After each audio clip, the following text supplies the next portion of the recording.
school on the island that I'll talk about a little bit more later. And Miss Donnelly was, as a teacher is what many of my students have called me. And being in a Catholic school with the cross just brought back a lot of memories. So I want to back it up because I feel like my getting to Ebeye Island, there was just significant points beforehand. In November 2023, actually October is when I arrived here in Hawaii. I met you. And not long after, I then had a couple of meetings with Niku with Greg. And after our second meeting, and that one I don't even think was about Ebeye, something in me was like, okay, Greg's someone to know. I don't know why yet, but yes. Then move forward to March 2023, the castle delegation, when many of the Marshallese councilmen came and we had a meeting right in the room that I'm in right now. And in that meeting, the head of education spoke, and I learned that the island is 50% of the population are children. So in me as an educator, there was just something that drew me more like, okay, like hopefully I am going. There was always a possibility, but at this time it wasn't definite yet. And then another fun thing is Itzy, who will present next, was here, right? And he's from that area. And people find this out, he'll tell you later. But then Greg talks with Itzy, and I see it, I watch it, and I go up to Itzy and I go, oh, you're going to Ebeye Island on this trip, and I knew it. And that's when I told Itzy that one. So then funded and could go. And when that happened, I started doing some background research, and that's when I learned, like, at least from my what I learned is that Yahweh roughly translates to "you are a rainbow." And for me, it felt so beautiful, just like aloha means more than hello, so much more. So it's just so beautiful to say that to somebody else, like you are a rainbow when I see them. And then it also connected because Hawaii has rainbows all the time. And now I'm going to this next place too. Yeah, so this was at Majuro, the first island we went to before we had to fly over to Kwajalein. There's the rainbow there. So the place, Ebeye Island. Here is from on the coast, and I believe the dock is like over here that we come into. Beautiful blue water. So to get to Ebeye, we had to fly from Hawaii to Majuro Island, and then Majuro Island to Kwajalein. And then from the Kwajalein, we took a ferry, a 20-30-minute ferry to get to Ebeye. And it goes back and forth often throughout the day, because people from Ebeye also work on the Kwajalein. And then this is a picture of me when I was saying bye to the island, actually. So this is from the ferry on my way out. And the more beautiful blue, right here is from the school that we visited. And I made sure I quickly ran out and swam in that water because I love to get in the water. And here, so the island's pretty small. I don't know how quickly you can drive it, but I jogged it in like 20 minutes. You can walk it like 40 minutes. And there's one main road, maybe a couple ways off of it, but one main road that's one way that they drive on. So this is showing some of that. And here's a view. We stayed at Itzy's auntie's house. This is the view from her house on one way. And then here. So you see the beautiful ocean, but then there's other things as well. Little broken down there. And then just the dichotomy of different places. Here are what some houses look like, but then I did see some newer places as well. This looked like an apartment complex. I don't know how new, but definitely more newly built than that one. And then there were a number of basketball courts, and most of them didn't have the hoop anymore. Some of them used a crate. I know the neighbors downstairs were using a crate. I know there was at least one court that was covered that I believe had hoops, and a lot of boys would go play there. I saw that actually. And I did bring a basketball with me. I was being very shy, so I didn't play, but I made sure I walked towards the basketball court where I knew there were a lot of kids, and some kid I don't know what they said to me, like, oh, was I gonna go play? I said, no. I said, but are you gonna go play? And so then I gave them my basketball, well, the basketball I wanted to give, and I gave them it. And then another kid was like, what about me? I said, okay, share. You guys have to share the basketball. So. And then here are some flags. So like this is not far from the dock. And the green one is all of the islands, and obviously we know that's the USA flag. And then here in one of the offices, this blue one represents Ebeye. And then this is just another one. On our way to Itzy's Aunt, all the time when we're at the dock, we would walk by this boat. I knew where it's going, but Miku often wanted to make sure, she's like, I'm not sure how to get back. I said, okay, when you see the boat, make a left. So that was one of our indicators there. And then the Marshallese people. So, like I said, 50% of the island are children, and the island is very highly populated. So from the dock, and this is Itzy's auntie's house where we stayed, we walked in just people everywhere, which is great, but also intimidating, right? Because they're looking at you. I try to say Yahweh or hi, and they're cute, but also just a lot.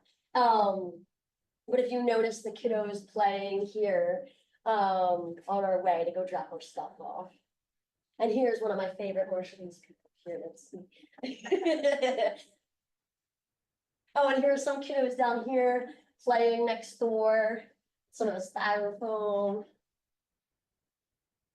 This is one of the roads too, just to show you how big, like, it was like people hanging out, like, so, like, this isn't nighttime, but like, it was like 11 at night, and it was like, oh wait, is it like dinner time, and everybody's just gathering for dinner? Like, everybody was still hanging out. And it was summertime when we went, so in terms of the kids, they didn't have school, so there was that. But I do believe that, and we'll get more into school, that some of the kids aren't in school anyway, but this was summertime, so. Yeah, so more of the kids. This was on my last day. I just was jogging, and I first noticed this and took a picture, and then I noticed how they climbed in. This one, I don't have a picture right now. We were riding in the back of the truck, right? And one of us was taking pictures, and everybody's like wants to wave and say hi. And I was like, I feel like I'm in a parade. And they were cute though, like a lot of the kids doing that, right? So one of the person, Penny was with us, that took a photo of the girls on the roof, and they started dancing for us. Oh my gosh. And I loved it. It cracked me up, and it just showed me, which I already knew, but like the spirit of children is the same everywhere I've been, you know? So it was, I like that. And then another important person, Itzy's auntie, who we stayed with, and really sweet, and I really appreciate her, and I hope that we get to spend more time together. I didn't get to go dancing with her or anything, but yeah. We also went to a birthday party. It was a big one too. I think it was at one of the places where usually it's a club, but they had a birthday party. And the way it goes is like you can all show up, but you have to wait till everybody arrives, and especially like the important people to arrive before you can begin the party. So just waiting a while. It was quite hot, but then once it got started, it was great with there was live singing, and like you had a ticket for a number and you could get a prize maybe. And then there was so much food. And then even here, we are giving people, right? One of the councilmen said that, was talking about the first birthday party where they give away a lot of gifts. But even at this party, they were giving away gifts to us, like, as well. So that was, I'm glad I was able to go to that. And then also, so a big other thing is the Christianity there. And I learned this before going. Back in the 1500s is when the Christian missionaries came to these islands. And with it, I don't know what denomination this one is, but this is just one of many churches on that island. Here we went to a Catholic mass. I've gone to Catholic mass for, I don't know, let's see, like 18 years of my life. like every Sunday and afterwards too.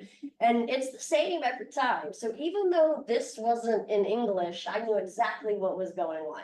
And actually, they even translate some of it to English here.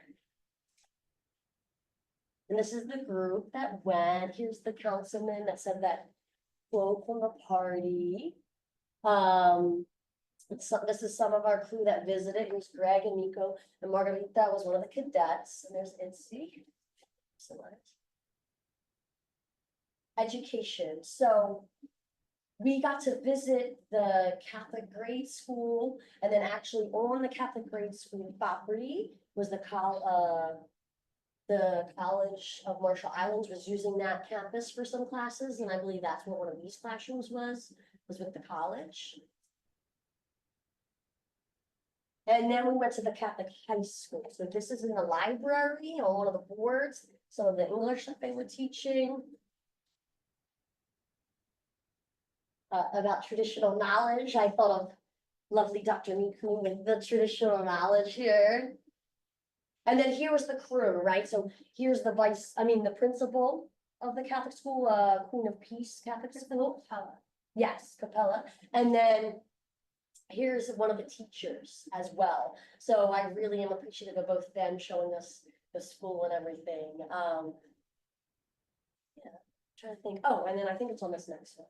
So Dr. Miku had us do the CERENE ethnographic daily observation log. So this is a view of it. So on July 24th, I went to this school and I said, so I asked some questions about the elementary school. They have 9 classrooms, 180 students. And then, like, in my heart, I want to help, you know, but I just quit teaching. So it was like, that's not the area that I can help in, right? So this is just some of my own notes about it and then how I feel. And here's a photo that connects with that. And then the food. So here we got to eat some fish that I believe Itzy's cousin. I think Itzy's cousin caught, and Auntie had it for us at the house, and we ate some. Here is not just food, but a store. Like, so a lot of the houses would have little, not every house, but there was a lot that had like little, I would call a corner store for where I'm from. I don't know what they call it there, but little shops like out of their houses. There were also grocery stores as well, but this as well. And the one night actually, I went to a bunch. We were trying to find the right oil, and Auntie was taking me all these different ones to try to find the oil. So I like that because I got to explore more of the island that way.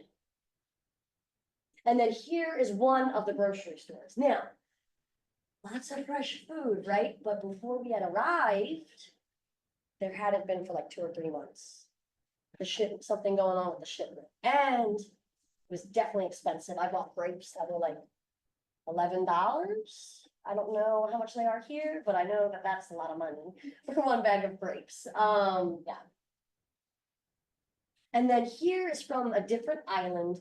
And this octopus was caught by the captain of the boat we were on that very day. And this is the fish that was delicious. Everything was delicious. I don't know when these were caught, but I'm sure they were caught not long before and brought. So I'm really grateful for that meal as well.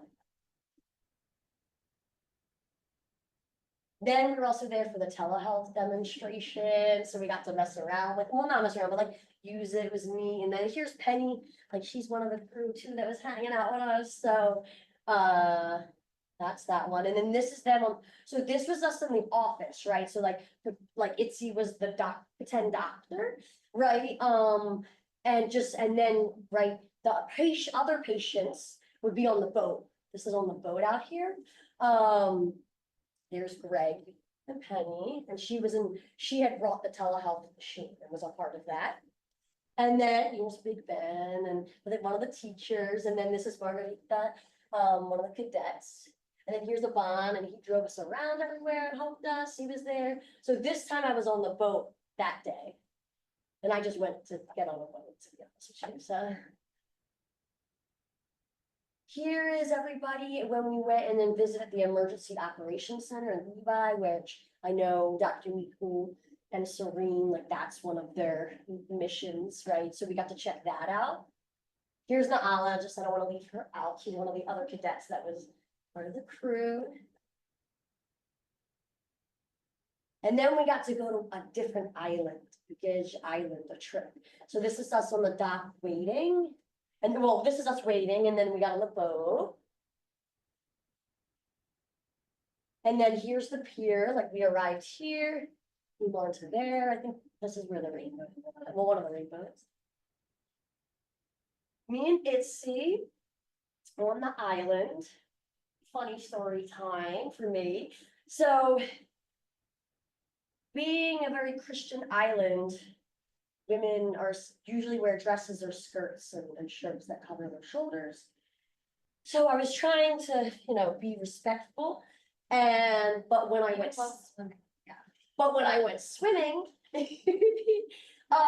these became see-through pants. And so you just got to see what I was wearing anyway. I didn't know that beforehand, but I find it hilarious. So and then there were some piggies on the island, and these butterflies were everywhere. And then here's us just getting there, figuring it out. And then this was so cool. So there was a hermit crab. And as a kid, and I don't condone this now, but I used to buy a hermit crab every summer on the boardwalk in Jersey, right? And then even when I lived in Panama, there were so many hermit crabs. But something I didn't know that Itzy taught me. When the hermit crab's in the shell, he started whistling, and he brought it out of the shell. So I really, yeah, now I'm gonna try that when I go to Panama again, yeah. Okay, so now, right, so one of the days, we'll read that in a second, but Aban took us all to get our IDs, our Kwajalein IDs, it's official, yeah? And so here's me, and the occupation, it was fun for me, because I'm like, oh, well, I'm not a teacher anymore. I could be anything I want. I thought of something else in my head, but I didn't write it. But somebody else said World Explorer. I said, all right, you know, because that's one of them. But then it goes here. One of the questions that connects with like one of the framework, the Ka'al framework here, what would you give as your secret superhero or hero's name? So what I wanted for my occupation was Earth Guardian. So now my superhero name, Magical Earth Guardian. That's what I wanted. And then another question is, what are you gaining from doing this work, right? Like, what was I gaining going to Ebeye Island? And I'm going to be honest, I went there very open. There was no set agenda. There was no set, okay, we're going to do this to help or that to help. So I was very open with, like, how do I explain it? Like, no expectations one way or another, not putting pressure on me, just kind of being open to whatever one. So it wasn't like I was expecting to gain anything, yeah? But I wrote, I am gaining an experience that is unlike any that I have had before, and that many people do not have or take. I'm learning about a culture and place that is new to me, and that much of the world is unaware of. And I am gaining a new connection to a place and people. I've been traveling the world, and I've wondered why or what it is all for, and I truly think it's to meet all the people you meet, right? So here, like, here's a lot of the crew, like, it was so fun to hang out with Margarita and Nala, and they're over in Massachusetts, I think, in one of the academies, seniors in college. And then meeting and hanging with Greg and Penny was fun, and running on the back of the truck was fun. I didn't grow up with that. Here's another one, and then here's Big Ben there, and Auntie, and Abam, and some of the councilmen, and just different people, right? And Abam's daughter, things like that. So that's what I feel. And something that on here, I think it says, I'm learning a new culture. Learning a new culture this time was different too, because, right, I'm either there, like, mostly moving there. A lot of places, the new places I've been, I've gone and moved, right? But I didn't necessarily know anybody in the culture, right? Here, I wasn't moving, but it wasn't like it was like a vacation, yes, but it wasn't 100% vacation mode. And I got to have some of an in, right? Like knowing Itzy and then being connected with Greg, who knew Abon and the councilman and things like that. So it was a very unique trip for me. Finish with one of my favorites. I love sunsets with all my life, or all my heart, sorry. And this is just one of the photos. It changed. It was one of the most beautiful sunsets I've seen in a while. So it was very nice. And that's the end of mine. So I'm all set up. Oh, I can add, what time is it? Do we have? Okay, not a lot of time, but here, I show it here. So here are just some of the things I got. One of the cute flowers that they put in their hair. Auntie gave us one of these. Some fans. You're gonna need a big fan. You're gonna need a big fan when you go. And then some earrings. Yeah, so that's the end of mine. Thank you. Any questions? It's a really nice classroom for over 100 students. Yeah, I guess at the elementary school. Yes, yeah. Yeah. I didn't check them all out, but yeah, that's what he said. Yes. Is there a hospital? Yes, yes, there's one hospital. One hospital for 13,000 people. No, there's not enough. Yeah. Which is why we're looking at telehealth. And the telehealth is also for a lot of other islands that don't have the hospital, right? And that are like to decide, okay, do we need to transport them or can we help them right here and now? So if you're connected to a doctor, they can give some answers quicker, yeah. And I don't know if Hedsey will show that, but the telehealth makes it possible to also track pregnancies. So there's a ultrasound in the telehealth kit so that they can have pregnancy checkups and see, you know, the baby growing before they have to come in, right? Because it's so much work to try to have them come in. Every time, yeah, Yeah, exactly. and then other things too, like you can use it to check like plaque in your arteries, right? There's all kinds of devices that come with the telehealth kit.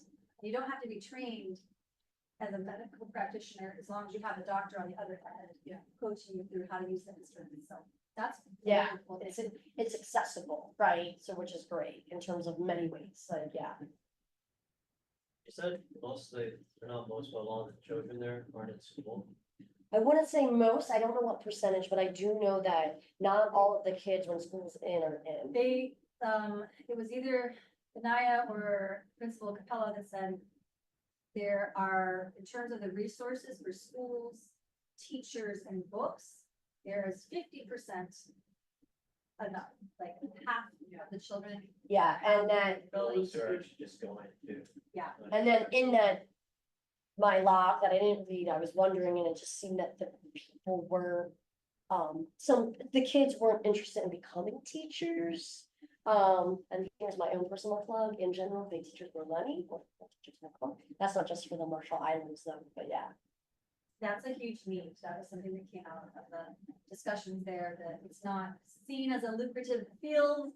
And it's not, right? So they're not looking at it, which means we have let's say, I don't use the word desperate, but a critical need for teachers out there. What's there in patients? So many So I don't know about everybody, but what they were saying is that, so that ferry takes you to Kwajalein, and that's where one of the US military bases is. So people will just go over there and work on Kwajalein. And I didn't get the pay rate for a teacher versus a pay rate for whatever jobs are over there. So I know that's something that is happening. So most people work at other island. Ferries are like multiple times a day. Yeah, it's many times a day. Like I saw at least 5 back and forth, probably more. We'll do the ferries. Many people? Probably, Over- yeah. over the- Yeah, because there's a bottom The double level and an So upper the double level. decker Yeah, passenger ferry, so. Yeah. I don't know, Hedsey might have better numbers Yeah. for us, but It's just cost for rides. it's free. free, Oh, very free.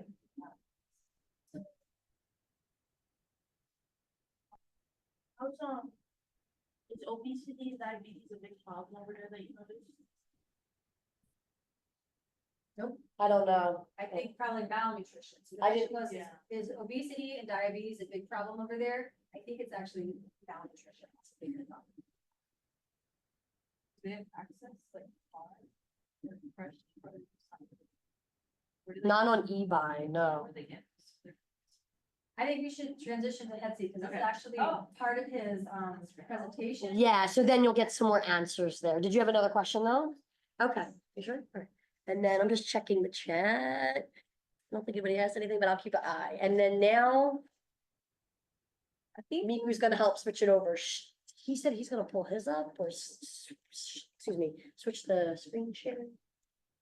so. Then I think now, what, I'm gonna stop this share. And then Hedsey needs to be made host. Is that what we're gonna do so that you can screen share Hedsey? Oh yeah, you don't allow.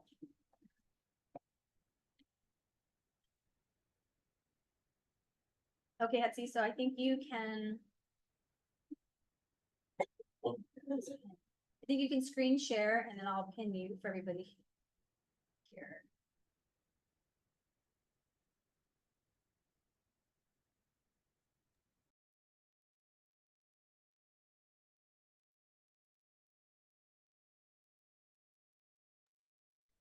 Okay, and Hedsey, why don't you start out also just by doing a quick little introduction for your, so people that haven't met you know who you are, and then the floor is yours. Oh, of course. Okay. So this is my introduction.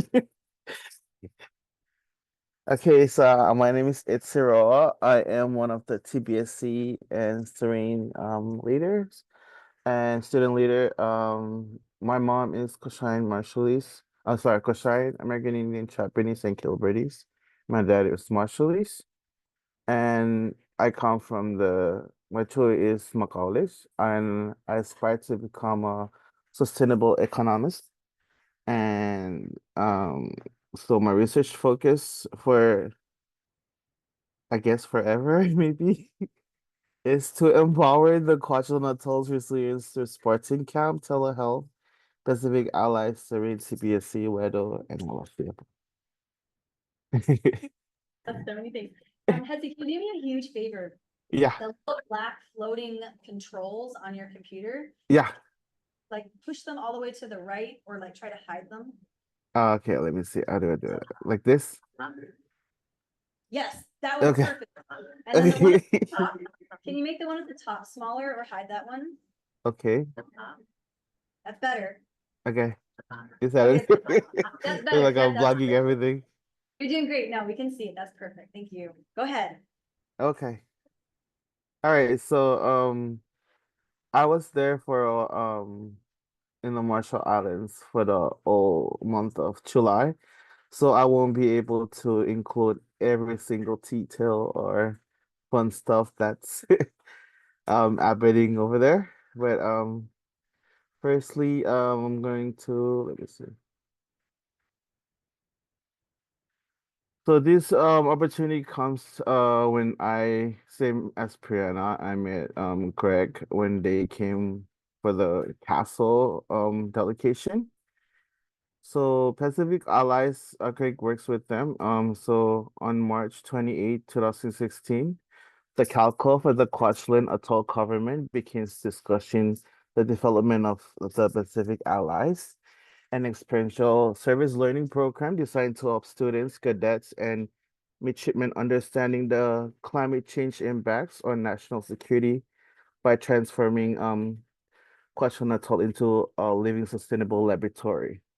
And then there's three main goals. Our missions is to improve quality of life today, extend habitability of islands tomorrow, and train climate navigators for the Pacific century.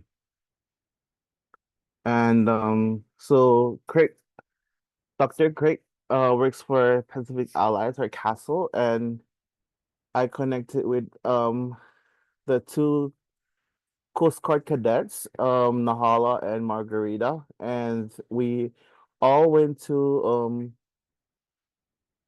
the Spartan camp.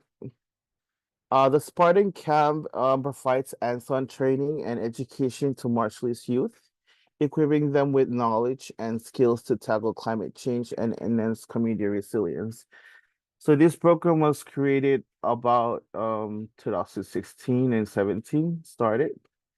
And so this is I'm just gonna show you um what the curriculum is like. So at the Spartan camp, it's taking place in Abaddon. You have to take 4-hour boat ride from Ebeye to Abaddon, with constant spray of salt water and sun, which was fun. And so start the day with breakfast. One of the kid blessed the day and blessed the food. And then the first subject is Marshallese language art, and it's taught by those two ladies. And after that is ELA, the English language art. So they're being taught songs and English language words translation, and the next class is STEM math. So they have this paper that they put a circle on it, and then they use markers to test a precise and accurate from a distance when they chop the marker to the bottom. And that's what this picture is with the kids next to the fans. And so we have the climate science for morning. And so we brought 8 microscopes. So with these microscopes, we have the kids see like the sands, what they're made of, learn about oxygen, carbon dioxide, and all other like photosynthesis. They do see the plants, draw them, and all that stuff. After climate science in the morning, they have lunch. And then we have another climate science in the afternoon, which is more towards reflections. And then like kind of like when it's a little bit too hot, we have them just draw like leaves to see like the colors and the veins and all that stuff, the leaf characteristics and stuff like that. And then after our climate science is the crafts. So here everybody have different roles. The girls usually they do the weaving, and the boys they build the fish traps, and then they build the house. And the girls are taken to like an area where they can get like coconut leaves, and they make hats and stuff like that.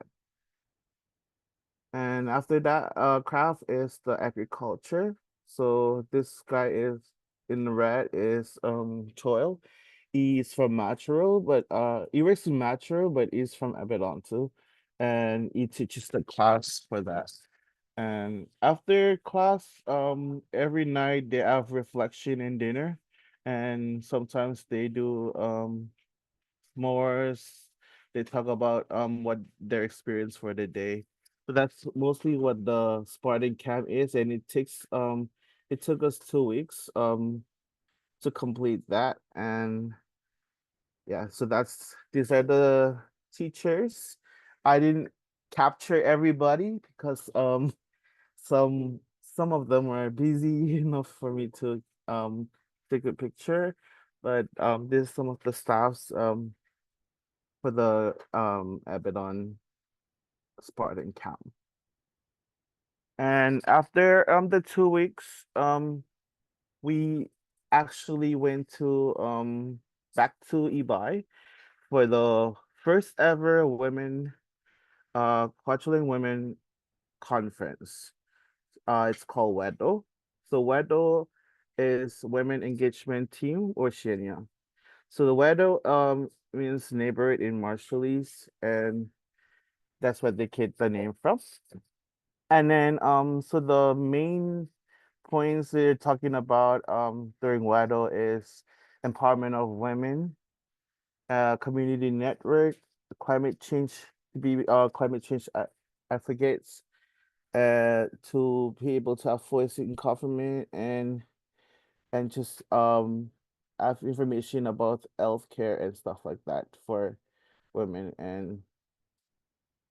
And these are the basic places that the Wido takes place is I believe four churches, if not I'm not wrong. The first day it was held at Kwajalein Atoll United Church of Christ. And these are the picture of the first day. And second day at New Beginning. It's different topics every day, and then they do reflections and stuff like that for different days.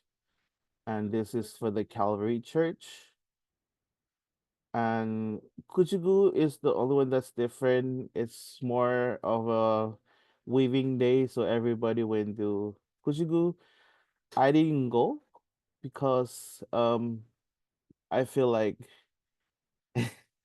I want to just give them their own time because the whole time I felt like I was the only guy in the webbing conference, so I want to give it a day for them to just breathe and do what they want to do. And this is the last day at the Mormon church. Same thing, they do talk about the kids on the island and money culture and all that stuff. And that's the reflection and the answers for every questions and concerns they have. And last but not the least is the telehealth.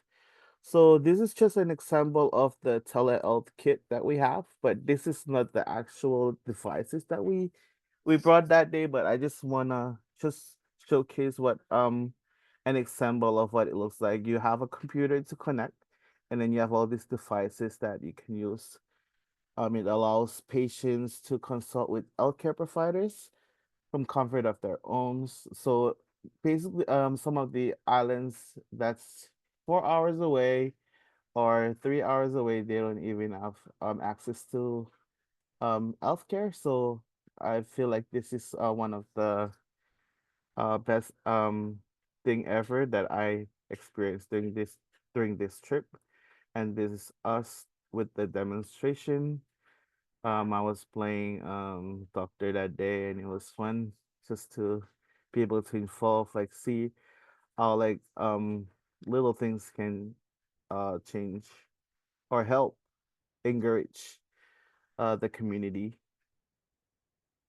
And so from my what I get the challenges that I see over there is the insecurity, food insecurity, limited healthcare, poverty, aging infrastructure, power instability. So the very first day we arrived, that's the first day the power outage. The bar went out, and I was like, oh, that's such a welcome home after 16 years.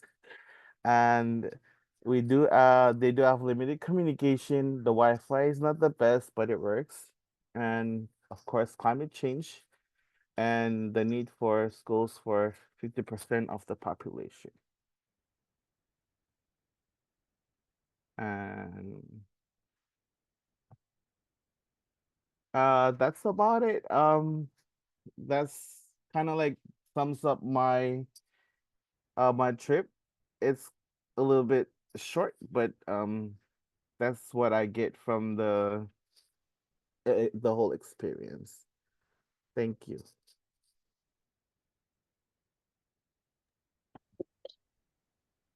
All right, thank you so much, Hedsey. I think that we'll probably have lots of questions for you, so so for those that are online, if you want to just put your questions in the chat, and then I'll facilitate the questions here in the space. I think the one question that was a carryover from the last talk was from Tiffany, about food security. And what was your question again, Tiffany? Where is most of the food imported from, like specifically like fresh produce? Do you know that, I think, Hedsey, right? Oh, sorry, what was the question? Where is the food, where does the fresh produce come from if there's no places to grow it there? Oh, everything is imported. Most things are imported, yeah. I would say almost 90%. Do you want to describe the route? Cause that's Like something that we from talked about, like how they're the end line. Can you just Yeah, explain like I where it starts and how it gets there? so it starts from, for example, if you say something from the United States, it goes to Hawaii, Hawaii to Guam, and then Guam to the Marshall Islands. Yeah. So by the time it gets there, the food is not even that fresh. Yeah. So the East Coast, Yeah. all And those it takes parts about 2 to 6 weeks. Yeah. of the strikes. Right, and so we had seen, right before we came, and we Mhm. missed taking this photo. The shelves on the produce were Yeah. bare for a Yes. month, right, for a whole Yeah. month. Yeah. When I first arrived there, there was absolutely no fruits at all. Like the cadets were like, we need some fruits, but it's hard to find. But then when they arrive a little bit, well, that's when the shipment came in. Yeah. Water imported too. So the questions about Yes. water, yeah, go ahead, Hetzy, yeah. Yes, a lot of water is being imported into most waters, drinkable water, especially because so it's it's only rainwater, but I wouldn't trust rainwater at this point, especially with the comeback areas. But some people do drink it, but I don't think I can do it. My stomach will take it. There is running water in the households, some, let's say that the nicer houses, like the nice fancy houses, have kind of like a trickle of running water that's not potable. So you have to boil it, all of it, and that's like the fancy houses. And we went, yeah, go ahead, Hetzy, yeah. They do have a system where they convert salt water to fresh water as well. But I haven't tried it, but it's not on my list yet. It's on my list, so they have a station, it's a reverse osmosis desalinization. And but it's for all 13,000 people, right? So it's 13,000 people on 8 square miles, if I have that right, yeah? So overcrowding is, you saw all of Hetzy's list, so overcrowding is a huge thing, so we're looking at everything is like kind of a pressure cooker situation, right? So when we presented on this before, we were talking about it's sort of a microcosm of the planet Earth. What will happen with more people, right? What could happen? And so this is, in some ways, the things that are happening there are happening right now. But the water situation, don't drink the water. You will get sick. People have Pepto-Bismol in all of their fridges. We don't need to talk about my experience. And you learned about Pepto-Bismol, But, how that works. Anyway, we have that, yeah. And And the corner store. in the emergency,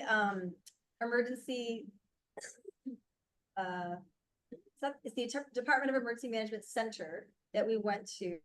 They do have a small on-site water filtration system for kind of like emergency purposes. I think I might have written down the notes. I can't remember if you guys remember the stats, but it's not for the whole island, not even close. It's like a tiny reserve amount if they get desperate, basically. But everybody drinks bottled water. And then people buy water too. That's all they do, right? Is they Yeah. buy the bottled water. No, like for showering and stuff like that. Oh, for Yeah. showering, buy water for showering, because the Yeah. ocean, well, you don't want to shower in the ocean anyway, but even swimming in the ocean is not very clean, right? So there are only certain Yeah. places can go. Yeah. And I think Ali have a question online. Oh, yeah, thanks. Hale. Yeah, Hale, what is the natural water sorry. source and what is the indigenous food source prior to Western contact? So, right, natural water source. I mean, Rainwater, I would say. rainwater. Rainwater. Yeah, on this particular, that part of the atoll, rainwater. But the question about indigenous food prior to Western contact, Hetzy, Do you know about that? Breadfruit and coconut are the two main ones that I am familiar And with. fish Fish, and yeah. seaweed. Yeah. Oh, Bree? Yeah, it's mostly ocean food. Even it's not flour. Like you said, it's shell for Yeah, for when I was lace. there, that was something Hedsey and I are talking about, is that there's more shells than flowers. So here we see a lot of flowers and flower lays and things like that, but there's shell flowers, right? Shells, because the shells of the ocean is the land there, right? Yeah, well, not necessarily.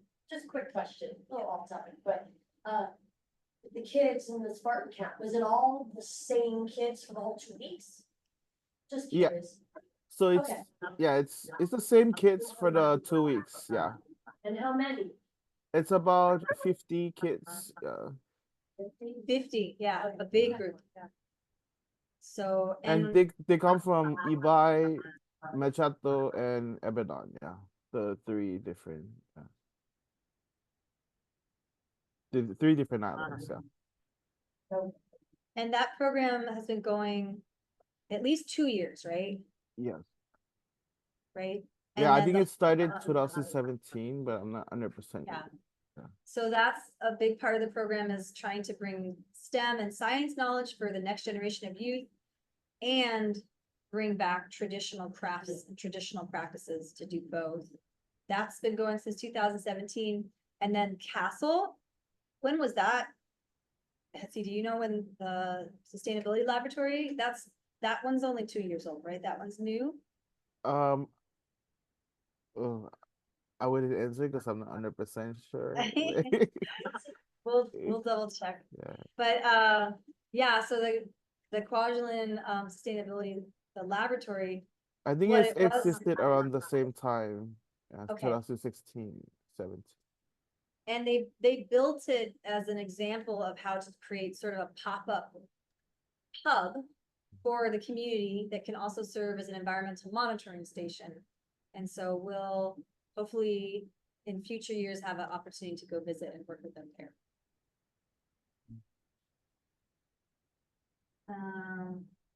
Okay, question from Hale. Is breadfruit still cultivated? I see a lot of coconut in the pictures. Do they use Samoan coconut? Do they use atmospheric water generation? We know some of the answers to that. So breadfruit is they grow it on the islands, some of the outer islands, but I hardly see it on Ebeye because it's too grounded, so they get it from the outer islands. You have to imagine Ebeye, it has almost no place for food. Like, I know that seems impossible. There's tiny little strips of areas of sidewalk that there could probably be a community garden, and with other types of farming or gardening, like permaculture, or where you're doing more vertical farming. That's something that they're exploring right now, is right now the picture of Principal Capella and Instructor Panaya. They are building a hydroponic system. Actually, I think they've already built it. And so we're in talks with them to have maybe like a Zoom learning exchange so we can see how that's going, but they're looking at that. So hydroponics and vertical farming, because one of the other problems is soil, not just space, but actually having soil. Okay, we got two. Okay, Things are going on in the chat. Oh yeah, okay, we have 7 minutes left, but yeah, Nicole, take care. And then we got 2 questions here. We got Nimue and then Brianna. Nim? Are chickens? Ah, good question. Are there chickens? Are there chickens? They're birds. In Ebedon, yes. Yeah, not in Ebeye. Yeah. Animals like, I didn't see it on there. What, the question is, what are the animals like in, Yeah, what are the bugs like? wait, hold on. Hold on. What are the animals like in Ebeye? Question mark. Are there animals? Are there animals in Ebeye? There are dogs, feral dogs, feral cats. Guess what? There's probably not very many birds. Yeah. because of all the Lots of feral flies. cats, ton of Oh, yeah. flies. The outer islands still have wildlife, but the Yeah. island is the most densely populated. Doesn't have a lot of animal or even plant. Rats, there's definitely rats. Good, That's yeah, why there's the cats. yeah, And cats, there's the the rats. dogs. We should, let me share about Chicken Island for a second. This is an idea that Dr. Nakano has. That is basically, can they take, is there support for, we'll go that way, is there support for dedicating one of the smaller outer islands to being a primary food production zone, and specifically for people? There's no food, right? Like, so, that's a thought, and we're having some brainstorm discussions right now about can that be done? Can there be a partnership? Maybe with a chicken company, and that's a conversation that's happening right now, so stay tuned for that, and specifically, they did say Tyson chicken. Really? Yeah, but They're not sustainable. well, I know. So I immediately had questions. I was like, but what about the biodiversity of the island that they're then gonna convert into a chicken farm? But questions like that are really important because people are starving. Yeah. Like, So and the it's island, a priority. the island is, The islands are. it's not gonna be habitable eventually. So it's a really interesting way to think about what the priorities are. So I'll leave those as kind of deep thinking inquiry questions about ethics of something like that, and we'll talk more. No, and then, Bree, yeah. So, question, like, are things able to be grown? Is it safe to be grown with the soil? Like, We asked, so she's asking about the you know soil. what I mean? So I was asking some questions. The rain's question not, is, you know, like, are it's safe. things able to be grown? Is it safe to grow things there? There's the rain, and then also there's the salt water, salt, I wanna call it salt air. There's salt in the air everywhere. And, so all the plants that are grown there have to be salt tolerant. So those would be like new species that you plant should be salt tolerant species. But when we were asking about, how do we say it, Gijige? Where the, Gujigu? At Gujigu, there actually is space. That's where they're doing the hydroponic farm, and that's where we're walking around. But even then I was asking about the soil, and I guess it's not good for growing. It's just super duper sandy. And it's like exploring feasibility about bringing soil in, but then there's different inspections and things that have to happen. Like there's some policy barriers and practical barriers when you're thinking about bringing soil from somewhere else. So then that's where hydroponic is the solution that they're focusing on right now. Hedsey, correct me if I'm wrong, but that's the understanding I took away from what you do. Yes, that's correct. And then so there was a research from, I think, Capcom, if I'm not wrong, the name. They did a research that next 20 years maybe, the soil won't have fresh water anymore. Yes, so that's Yeah. the other thing is, you need soil to grow food, but you need water. We don't even have drinking water for people. So yeah, in 20 years, the salinization of the water, like the water that is there, I guess the rainwater that is able to be captured, that's like held in the earth to feed just the plants, like what would that? It won't be there anymore. It's gonna Those be all plants- salt. It's gonna be salt. So yeah, there are aquifers that the rainwater is sinking down into that is sustaining life, but in 20 years, they won't have that. That's the projection. And next week, you guys, Greg's talk is gonna have more on specific climate impacts. So you'll get a lot more, a little bit of that, like, Yeah. the situation, next week, but yeah. So I have a follow-up question. I'm assuming most of these people don't know how long they lived on the island or when they moved but I'm assuming that they have a certain time that they developed or they adapted to while living there. Like I would assume fish or some those resources should. Why is that not as encouraged? Why is chicken and like I saw that there was wars. made up that is not native. How come it's not encouraged to eat fish or to eat something that's like more really sort of like a diet? And then one question, I understand that there is a story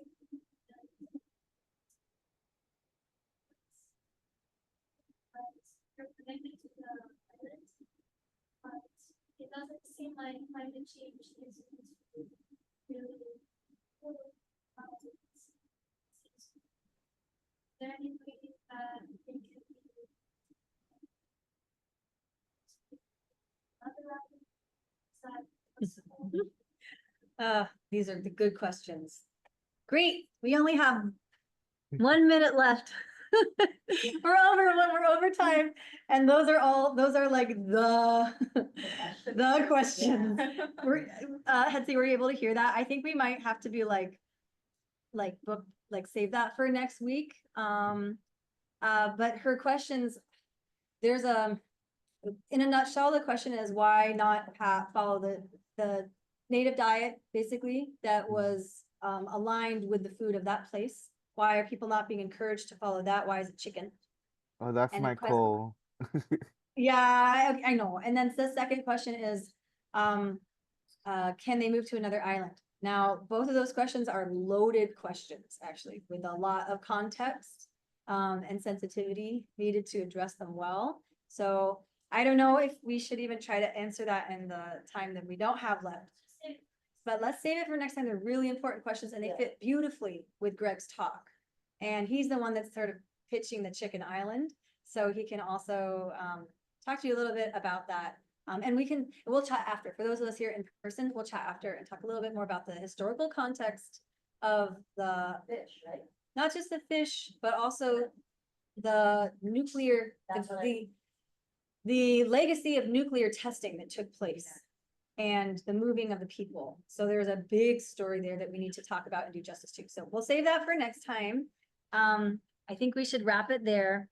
But thank you, everybody online. I see Hale's there. Yeah, and Chris and Sticha, KH, thank you so much, you guys. Hopefully this is giving you a little bit better picture of the space. And Hedsey, thank you so much. Thank That you, was guys.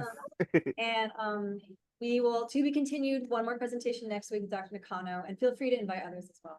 All right. Thanks, you guys. Bye. Bye. So you know, which while you were testing there. So